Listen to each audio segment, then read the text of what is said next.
Hi, I'm Jeff Gary. This is John Baldoff and Nick Janiscoli, and we are Lucere. Recently, employees at Fox News and Uber have faced systemic discrimination within the workplace. All of these are examples of companies that have faced multi-million-dollar discrimination lawsuits in the past 5 years alone. Employees within these companies have to face these issues because of poor diversity training practices. Current diversity training through seminars and online courses are ineffective. Studies have shown that participants retain only 20% of the information taught. That's where our solution, Lucere, comes in. We are an immersive virtual reality training simulation that offers faster and more effective diversity training than our competitors. By placing yourself in the shoes of another person, you generate intense empathy for their situation. Participants in virtual reality experiential learning retain 90% of the information taught.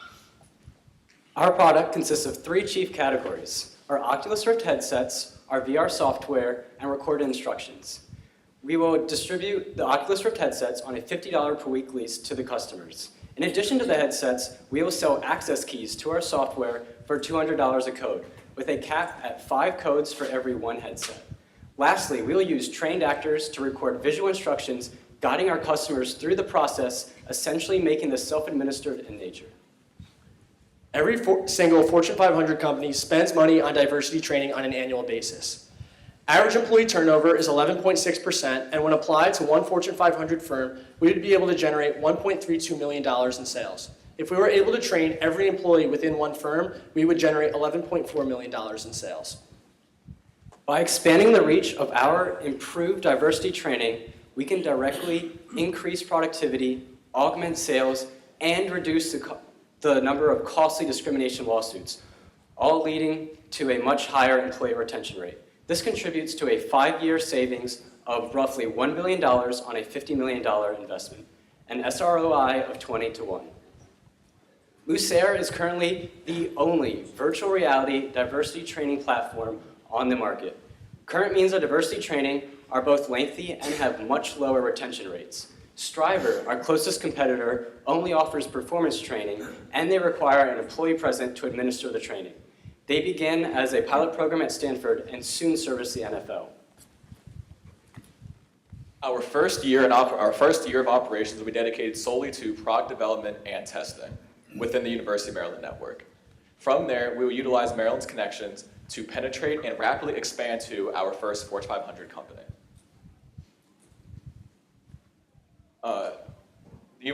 Lucere already has proven traction on the University of Maryland campus through Keisha Hansard, the Director of Diversity Initiatives for the Smith School of Business. Keisha has over 15 years of experience in this field, and she feels that the university would definitely want to pilot this with us, given a little bit of financial help from our investors. So therefore, Lucere is asking for a $5,000 investment to help fund the launch of our venture. This $5,000 will go towards developing an initial alpha simulation, which will demonstrate the efficacy of our service. This simulation will also be used to conduct sample testing in the university.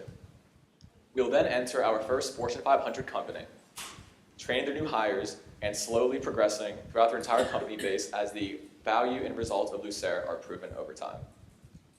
Thank you all for listening, and I hope that together we can create a more empathetic and inclusive workplace.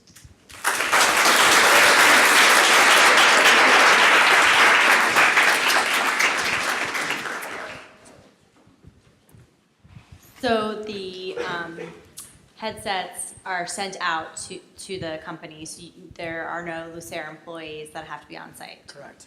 And does the company sort of define its curriculum, or are there certain, how would somebody facilitate this training? So the curriculum that our training entails right now, what happens is the employees take a pre-simulation test and test their initial inherent racial bias, and then they go through the course with the trained professional recordings. They follow this content and some other stuff, and they do that through real live, virtual business case scenarios. So similar to how it's done now, except it's now virtually.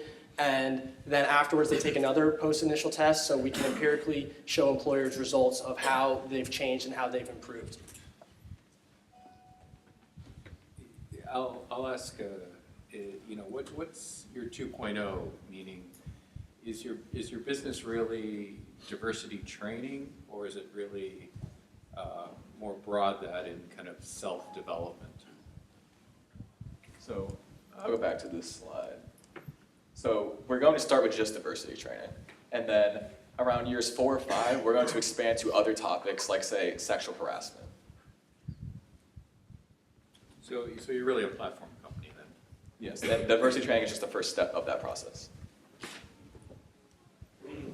So how are you looking to get around the dizzies? People putting on the virtual reality and they do it for 5 minutes and they throw up. So through some of our interviews, we learned that like most people, like you can't have quick camera angles and shots. So what we're gonna have to do is when we work with our team or our future team to design these programs, we have to do slow angles, and that's why we want to do testing at the University of Maryland to really get feedback on how fast, if this is a fast enough pace for you to move your head, and make sure, because people won't be able to move the avatars themselves, so the walking process throughout the simulations has to be appropriate and effective. Have you guys worked out kind of at scale, what's the cost per employee of the service or the product? Yeah, so for one employee to be trained, it would cost $200 for an access key and $50 for the headset. However, most companies aren't going to train one employee per time.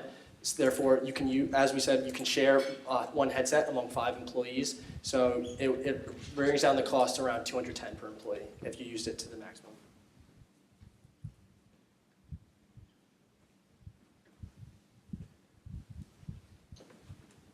Any other questions? Who's developing your content? Well, using the $5,000 that we would hopefully gain from this competition, we would contract out to create a short, about like a 2-minute, kind of a teaser simulation that would show what it would be. And then we would use that in our testing.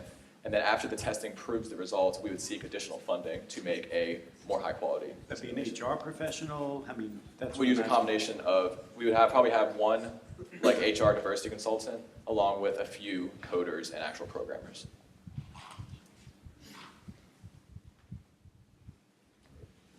All right, thank you guys.